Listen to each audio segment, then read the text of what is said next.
L'entreprise cotée en bourse Columbus Gold a présenté hier son projet d'une nouvelle mine industrielle d'exploitation et de production aurifère en Guyane sur le site de la Montagne d'Or. Près de 40 élus et représentants du monde économique guyanais se sont rendus sur le site de Citron à Polisnar. Avec une estimation de la présence de plus de 500 tonnes d'or, l'entreprise Columbus Gold et son président Robert Justra affichent sa volonté d'exploiter les réelles possibilités d'un tel gisement.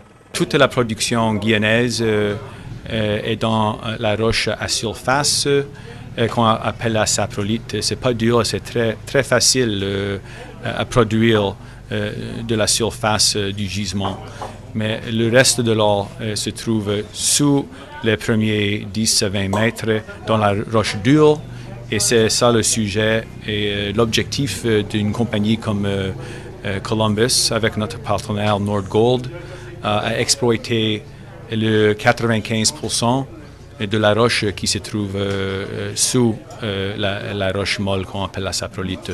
Il y a des années, des sociétés comme Sotrac-Mag ou encore Guyanor ont occupé le site de Citron en tant que base de l'exploitation aurifère des alentours.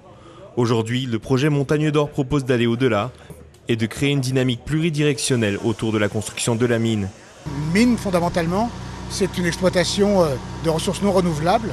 Et ce qu'il faut faire, c'est maximiser les retombées pour la population et pour le gouvernement. Maximiser, ça veut dire au niveau des emplois, au niveau de la formation, parce qu'une mine, ça va durer 10 ans, 20 ans, mais les gens vont rester. L'objectif, c'est de fournir des personnes techniques qui vont être capables de travailler. Ça va être également d'avoir ce qu'on appelle une prise en charge de la communauté.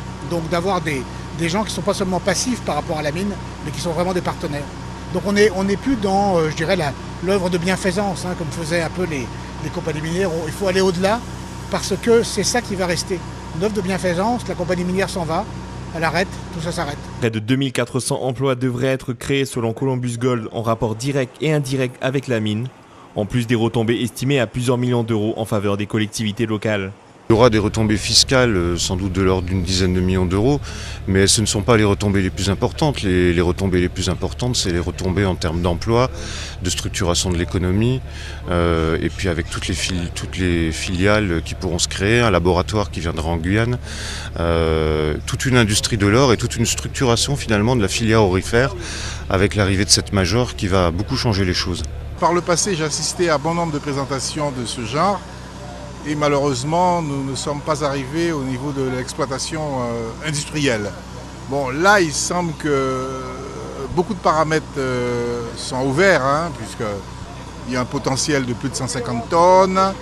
Ils ont su répondre aux questions qu'on leur a posées sur les retombées directes pour la Guyane. On croit savoir qu'il y aura 600 emplois directs, 2400 emplois indirects, des taxes qui seront payées dans une proportion quand même assez raisonnable.